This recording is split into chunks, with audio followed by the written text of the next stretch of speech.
de hoje convidamos o Dr. Roberto Alexandre Dezena, com o tema de acesso endoscópio do sistema ventricular. Dr. Roberto é formado em medicina pela Universidade Federal do Triângulo Mineiro, fez residência médica em neurocirurgia pela Santa Casa de Misericórdia de Ribeirão Preto, doutorado pela Universidade de São Paulo e pós-doutorado pela Universidade Federal do Triângulo Mineiro. Atualmente é chefe da disciplina de neurocirurgia e supervisor da residência de neurocirurgia da Universidade Federal do Triângulo Mineiro. Dr. Roberto, muito obrigado por aceitar o nosso convite para participar do nosso congresso e pode ficar à vontade para dar início da palestra. Eu que agradeço, parabenizando pelo evento, esse belo evento, né? Muito obrigado, eu que me sinto honrado pelo convite. Está me ouvindo bem aí, né? Perfeito. Perfeito.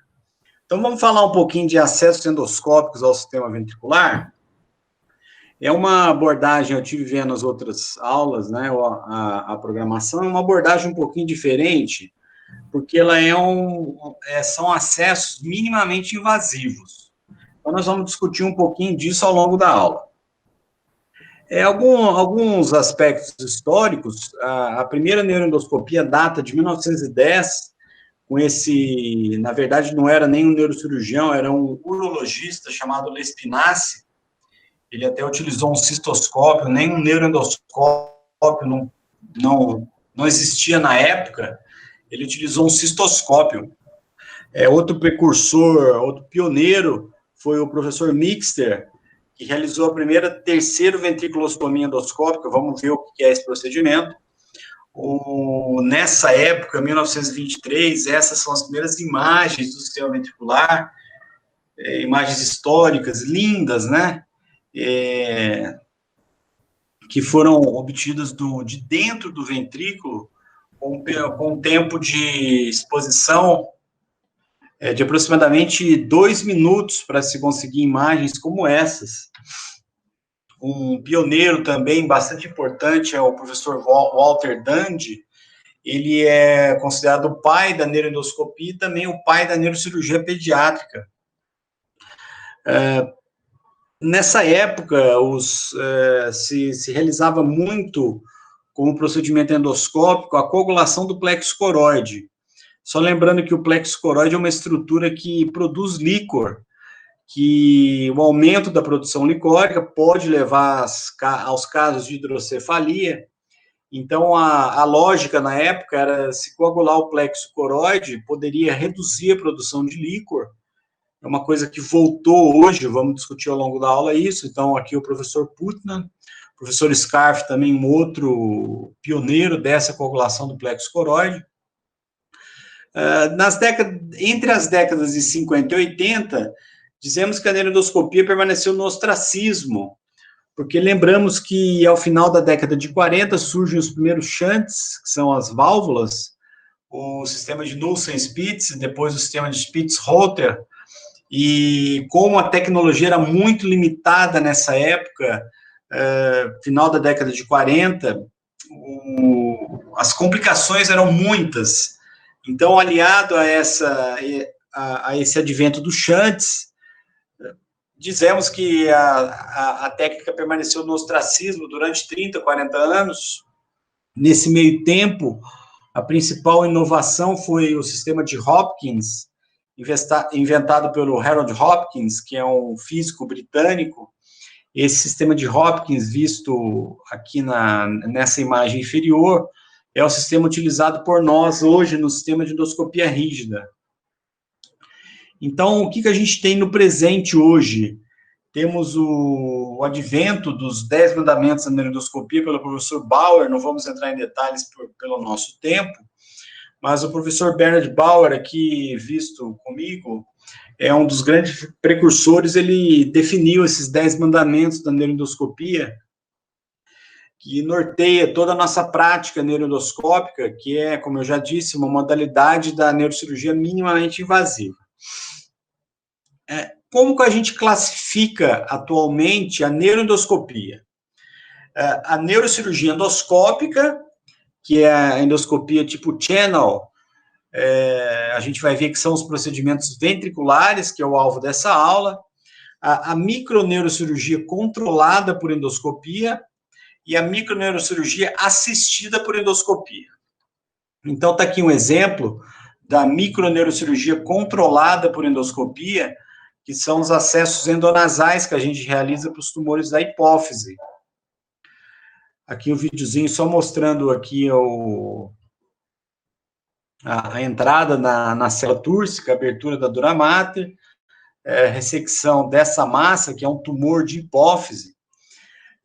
Ou seja, o que seria isso? A principal ferramenta de visualização nessa técnica é o endoscópio, e os instrumentos trafegam lateralmente ao endoscópio. Outra abordagem, ainda aqui um outro caso de microneurocirurgia controlada por endoscopia, aqui um tumor intracerebral num paciente HIV, aqui o acesso, o vídeo, esse tumor foi um linfoma diagnosticado, né? Qual a definição, então, da microneurocirurgia controlada por endoscopia? A nossa ferramenta de visualização é o endoscópio, e os instrumentos trafegam lateralmente ao endoscópio. Por outro lado, temos a microneurocirurgia assistida por endoscopia. O que seria isso? Nós utilizamos o endoscópio como ferramenta de visualização, mas também utilizamos esse instrumento aqui, que é um microscópio cirúrgico. Então, são dois instrumentos de visualização que trabalham paralelamente. Aqui uma visão endoscópica do ângulo ponto cerebelar. Aqui esse nervo comprimido é o nervo trigêmeo. Essa veia chama-se veia petrosa, essa artéria é a artéria cerebelar antero-inferior àica, aqui já uma visão microcirúrgica, ou seja, é um endoscópio utilizado juntamente com o microscópio. Para a gente entender um pouquinho de neurocirurgia endoscópica, que são os procedimentos endoscópicos ventriculares, a endoscopia channel endoscopy, endoscopia de canal, é importante conhecermos a anatomia dos ventrículos. Então, aqui, principalmente, a anatomia do assoalho do terceiro ventrículo, que a gente vê aqui, muito diferente do que Da Vinci nos mostrou há mais de 500 anos atrás, né?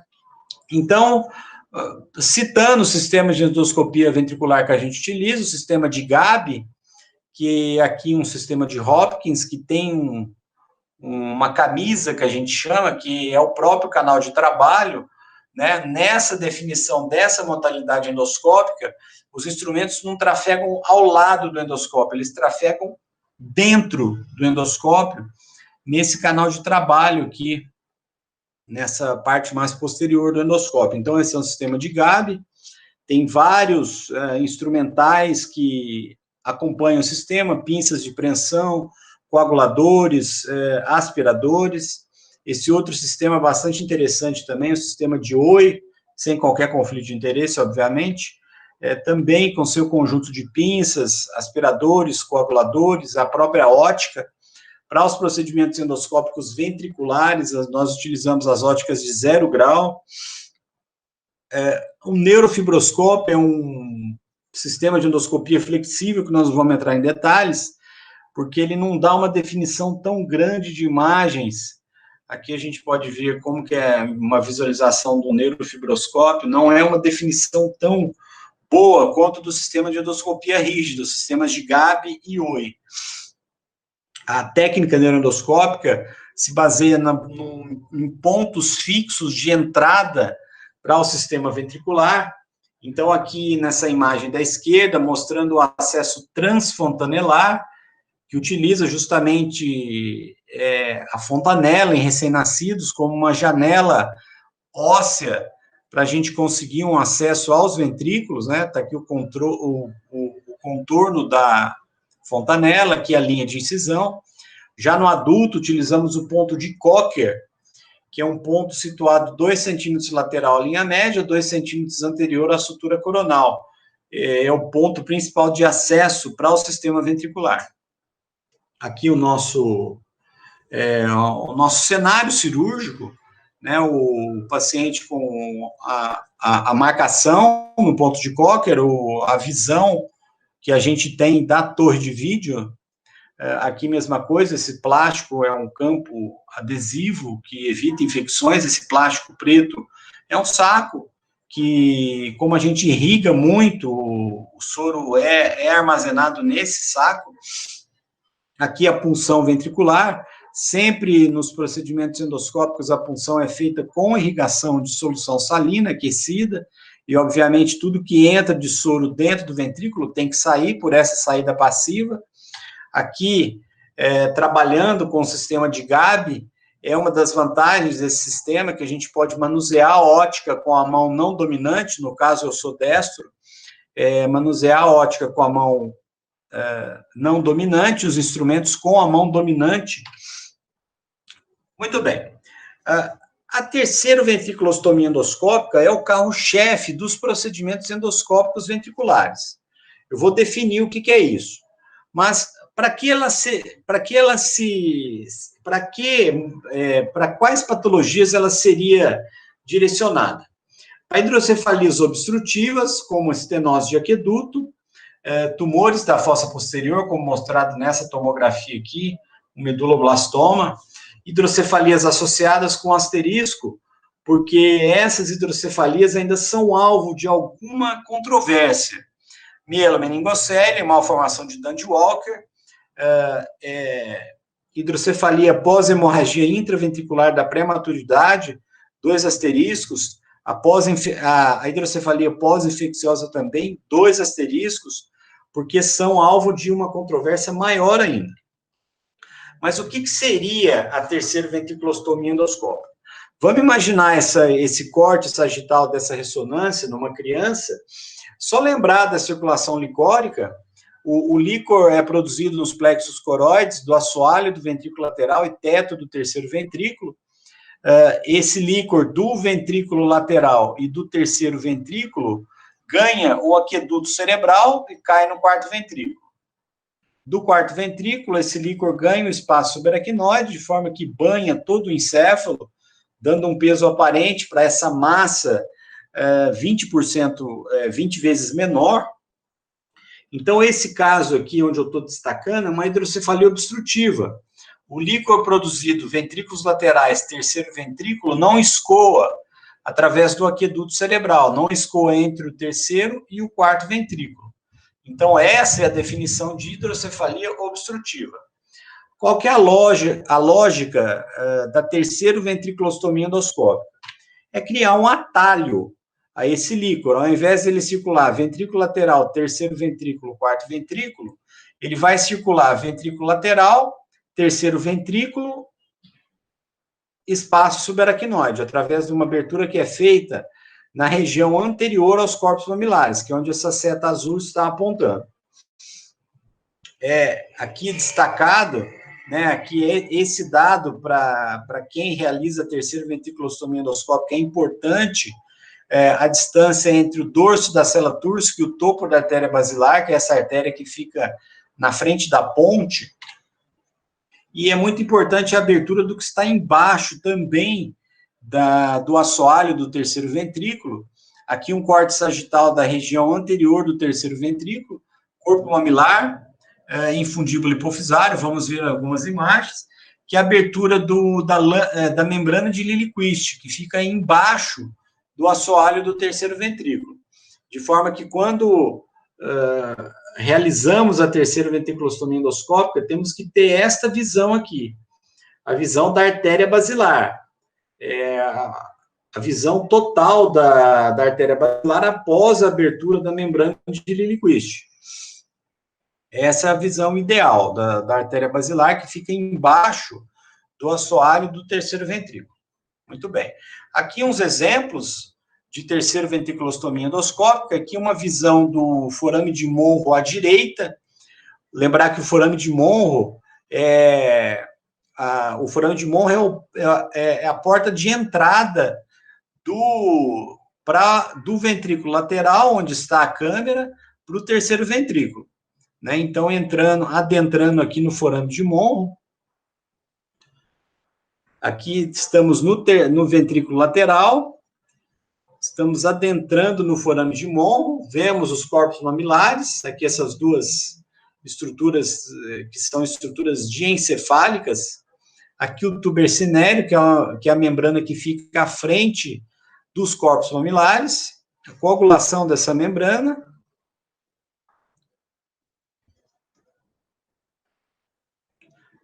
Dilatação dessa membrana, que é o tubercinélio.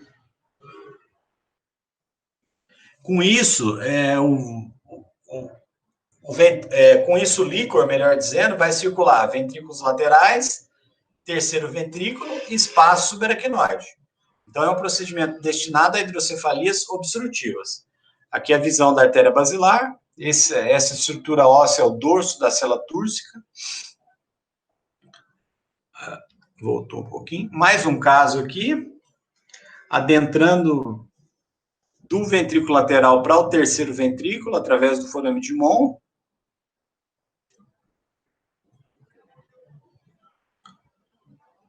A coagulação do que pensamos ser aqui uma membrana tubercinélio, na verdade não era. Era uma membrana sobre o assoalho do terceiro ventrículo.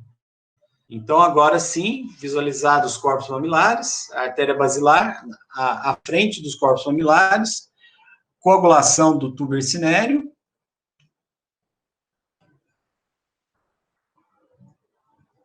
Percebemos que a membrana de Lilliquist ainda não foi aberta, agora sim foi aberta. Esse sinal é o sinal do líquor fluindo pela ostomia, dilatação com balonete de Fogarty.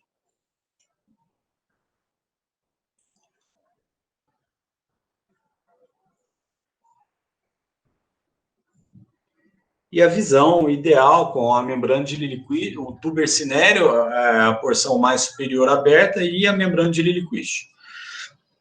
Então, gostaria de compartilhar um caso agora, o caso número 1, é um paciente do sexo masculino, 32 anos, com quadro de hipertensão intracraniana. Aqui nessa imagem da esquerda, vemos uma tomografia com contraste.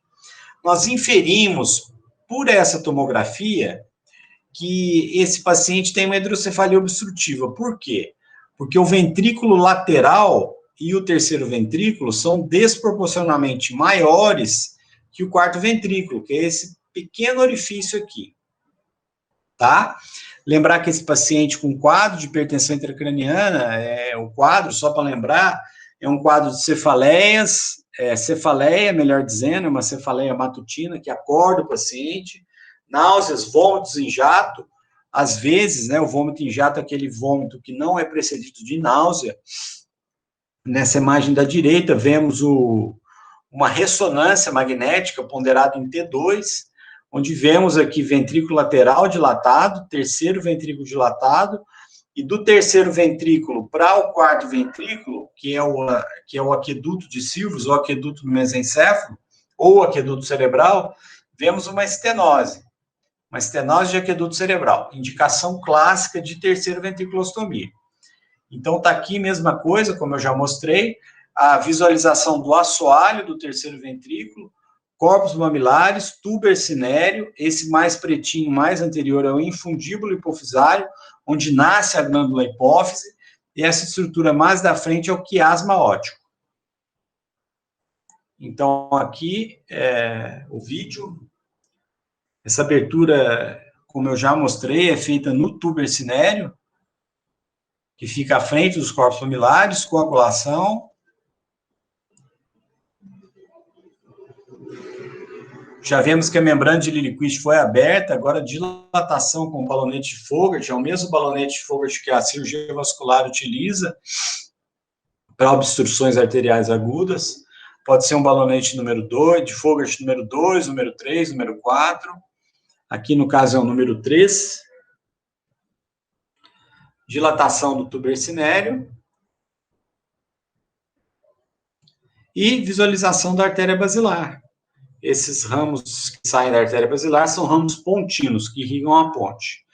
Essa é a tomografia pós-operatória. Vemos uma pequena bolha de ar dentro do ventrículo, mas como é uma hidrocefalia aguda, esse ventrículo já está menor. Lembro que nas hidrocefalias crônicas, o ventrículo é duro, as paredes do ventrículo são endurecidas, o ventrículo não volta a seu tamanho habitual. E aqui nessa figura da direita, vemos o artefato de fluxo.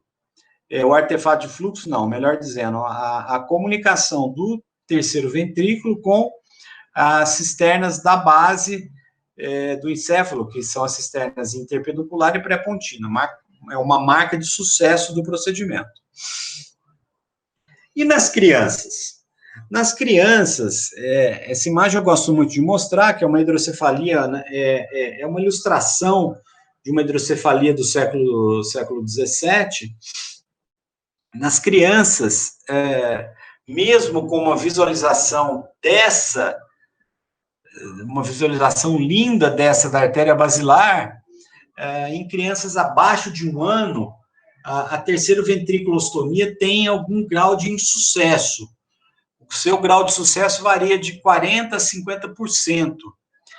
Muito se especulou o porquê disso, até que surgiu esse trabalho, que é do ano de 2006, que é do professor Oi, de Tóquio, é o mesmo que idealizou aquele ventriculoscópio que eu mostrei, aquele sistema de endoscopia ventricular, que ele propôs uma teoria da evolução da dinâmica licórica. O que seria isso? O recém-nascido neonato não tem presença de granulações aracnoides. O que são granulações aracnoides? São estruturas que reabsorvem o líquor. Então, nesse trabalho muito interessante do professor Oi, ele comparou uma escala ontogenética do ser humano, desde o embrião até a idade adulta, comparou essa escala ontogenética com uma escala filogenética, de animais, diferentes animais na escala zoológica. Então, está aqui o camundongo, o rato, o coelho, o gato, etc. Então, o neonato, o ser humano, o neonato, é comparável com o coelho, em termos de granulação aracnoide, ou seja, praticamente não tem. Ora, se o líquor deságua nas granulações aracnoides, é possível que o recém-nascido tenha um outro mecanismo de circulação licórica. E, à medida que o ser humano vai desenvolvendo, aqui a criança abaixo de 1 ano, criança acima de 1 ano, criança na idade escolar, as granulações aracnoides vão se desenvolvendo. E será que as técnicas neuroendoscópicas têm aplicação em crianças abaixo de 1 ano, em que essas granulações aracnoides são hipodesenvolvidas? Essa resposta veio da África, com o professor Benjamin Whorf, que ressuscitou uma técnica que eu já falei. Ele começou a fazer terceiro ventriculostomia associada à coagulação do plexo coroide em crianças africanas. Com isso, ele juntou uma série de casos, quase 2.000 terceiro ventriculostomias com coagulação do plexo coroide, e, posteriormente, depois de Uganda, essa técnica está sendo aplicada nos Estados Unidos, de forma que esse caso número 2 é baseado nesse conceito. Essa garotinha de 2 meses, com aumento do perímetro cefálico, seria uma candidata não tão boa a terceira ventriculostomia. E aqui a gente aplicou essa técnica do professor Whorf, fazer a terceira ventriculostomia, aqui abertura do tubercinéreo, dilatação do tubercinéreo, visualização da basilar, terceira ventriculostomia, associando esse procedimento a uma coagulação do plexo coroide, na tentativa de frear a produção licórica e, com isso, compensar essa hidrocefalia. Então, está aqui a coagulação do plexo, da artéria que nutre o plexo, que é a artéria coroideia posterolateral. O ideal é a coagulação de maior quantidade possível de plexo coroide, que a gente se depara, né, no ambiente intraventricular. Esse é o resultado pós-operatório, no primeiro dia. Aqui a coagulação do plexo, né? Essa hidrocefalia já tem ela não é tão aguda, ela é desde o nascimento, então esse ventrículo não retorna ao seu tamanho habitual, mas isso não é um problema. O que vale para a gente é a clínica do paciente. Aqui o detalhe da garotinha com a fontanela escavada, um detalhe de sucesso para a gente, e aqui o artefato de fluxo, através da ostomia na região anterior do terceiro ventrículo. Um outro enfoque que vem sendo dado à coagulação do plexo coroide, pura, aqui sem utilizar a terceira ventriculostomia endoscópica concomitante, é na hidranencefalia.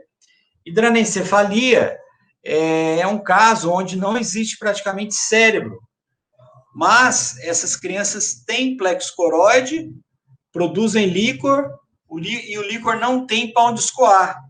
Então, são casos que a gente pode aplicar a coagulação do plexo coroide, a coagulação endoscópica do plexo coroide nessas crianças, na tentativa de frear a produção licórica e o perímetro cefálico dessas crianças não evoluírem, né? A cabecinha da criança não crescer.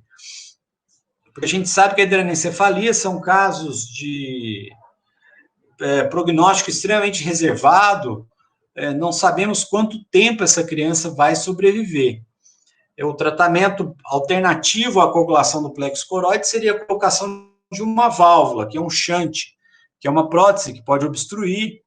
Então, se a gente conseguir deixar essa criança livre de válvula, seria muito interessante.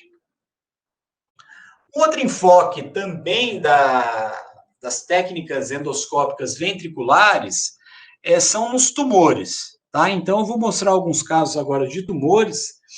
Essa aula, o objetivo não é finalizar, né? Não é esgotar um assunto tão amplo quanto é a neuroendoscopia, a neurocirurgia endoscópica. Então, falamos de terceiro ventriculostomia, vamos dar um panorama agora, como a gente pode aplicar essas técnicas endoscópicas para tumores cerebrais, por exemplo.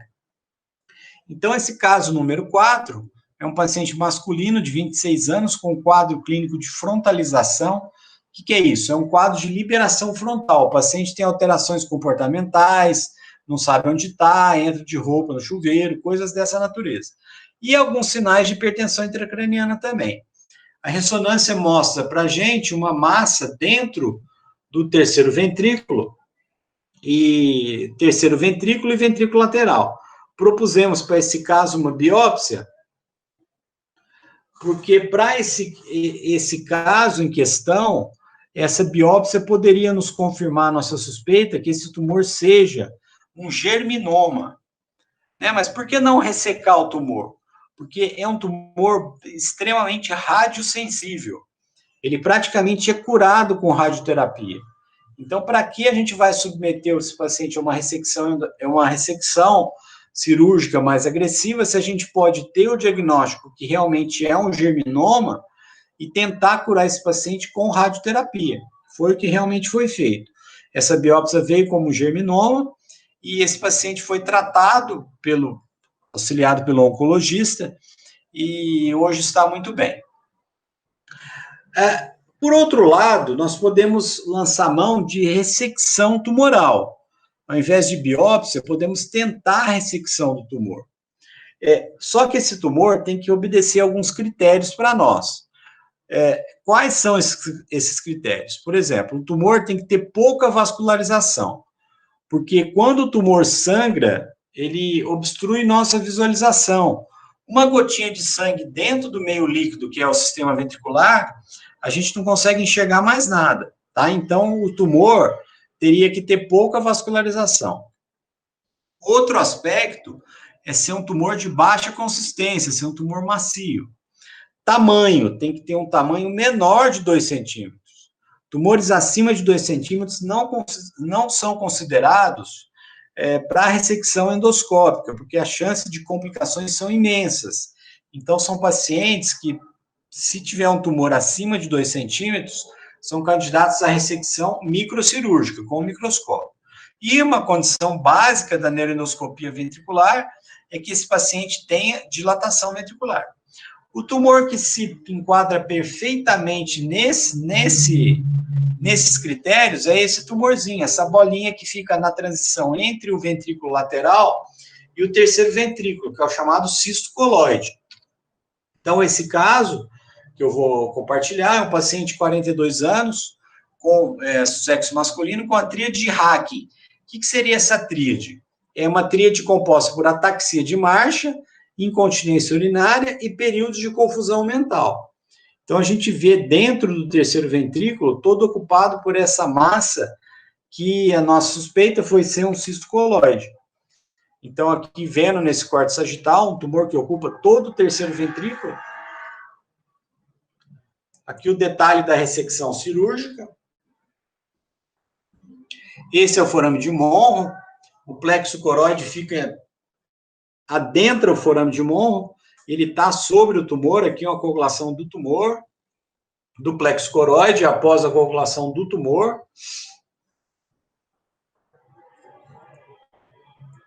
Retirada de fragmentos. Na verdade, esse tumor tem um gel hiperproteico dentro desse tumor, que a gente, antes de ressecar todo o tumor, a gente aspira esse gel, é o que a gente está realizando aí nessa fase operatória, e a gente já vê o terceiro ventrículo lá dentro, o assoalho do terceiro ventrículo, aqui a retirada da cápsula tumoral.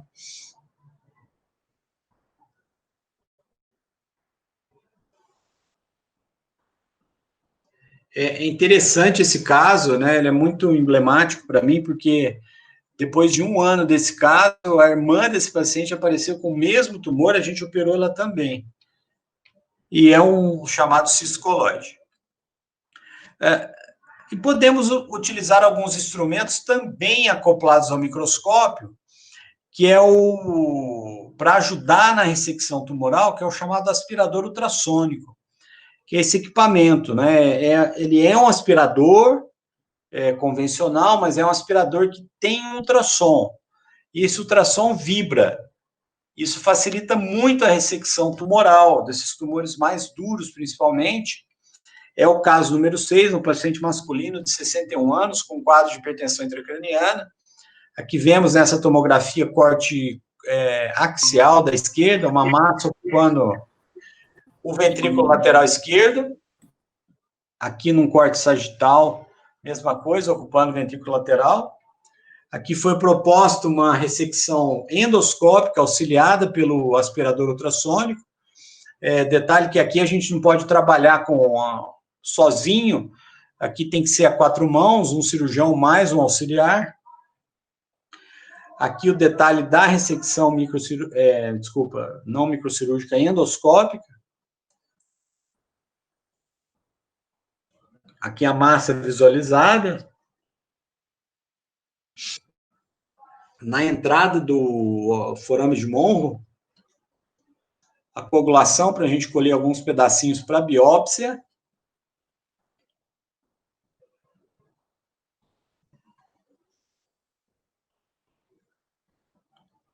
É sempre importante a gente ter o diagnóstico histopatológico dos tumores, né, obviamente. Mais uns pedacinhos, uns fragmentos para biópsia.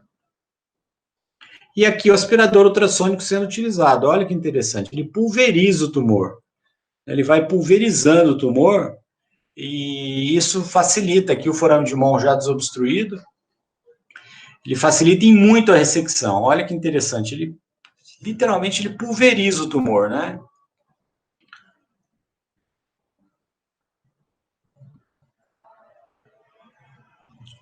Muito bem. Esse é um tumor, é um astrocitoma subependimário de células gigantes, um tumor mais raro, que esse é o resultado pós-operatório. Esse paciente, como eu disse, né?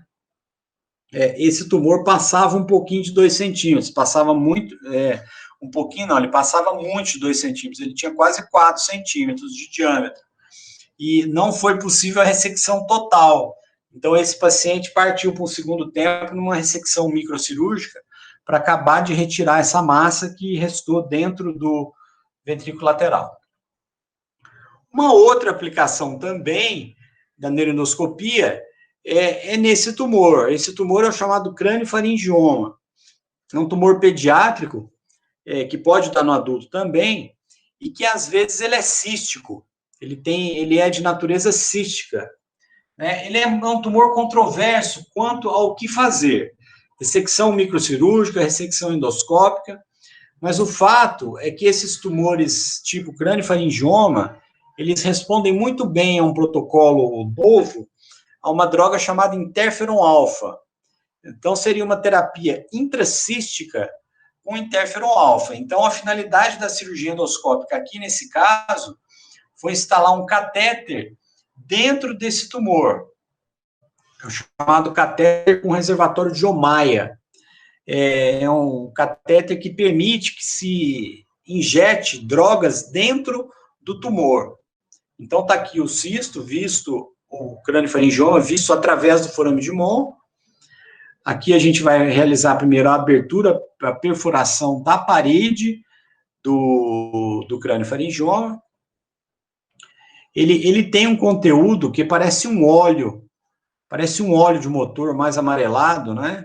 Ele tem um tumor bastante calcificado também. Aqui dentro do tumor, aqui as calcificações, né? Esse conteúdo, esse líquido parece um gel, não é bem um gel, parece um óleo de motor.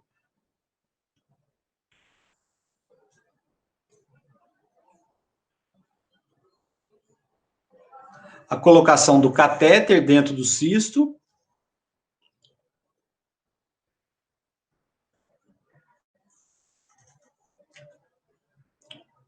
Esse catéter lá dentro, lá na profundidade do cisto, ele vai permanecer aí para essa criança realizar a sua quimioterapia intracística com uma droga chamada interferon-alfa. Então, o diagnóstico histopatológico, um crâniofaringioma cístico. Aqui o catéter, né, uma tomografia pós-operatória, o cisto praticamente murchou, e o catéter dentro do cisto. Aqui na figura da esquerda, o raio-x simples, com o catéter de Ommaya na superfície, é uma bolsinha onde se injeta com uma agulha a droga que trafega pelo catéter até o cisto. Essa figura da esquerda é um raio-x simples, e essa figura da direita é uma tomografia com reconstrução 3D, onde mostra o catéter de Ommaya na superfície do crânio, com a bolsinha para injetar a droga, o interferon-alfa e o catéter até o cisto.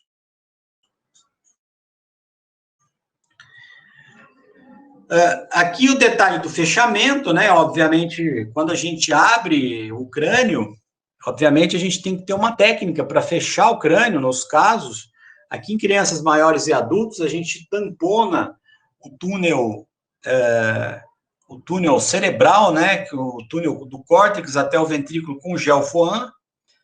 Gel Foam é uma esponja gelatinosa hemostática. E por cima, cola biológica. É uma cola de fibrina que simula os fatores da coagulação. E em crianças menores, no acesso transfontanelar, nós utilizamos realmente o fechamento da dura mater com sutura separada, aqui um fio de prolênia. Pode-se utilizar também um fio de seda, que é a minha preferência atual, e cola biológica também por cima, para evitar uma complicação que é chamada fístula, que é o vazamento de líquor para a superfície externa do ventrículo. Fístula significa meningite, então esse problema a gente tem que evitar o máximo possível. E o futuro? O que nos reserva?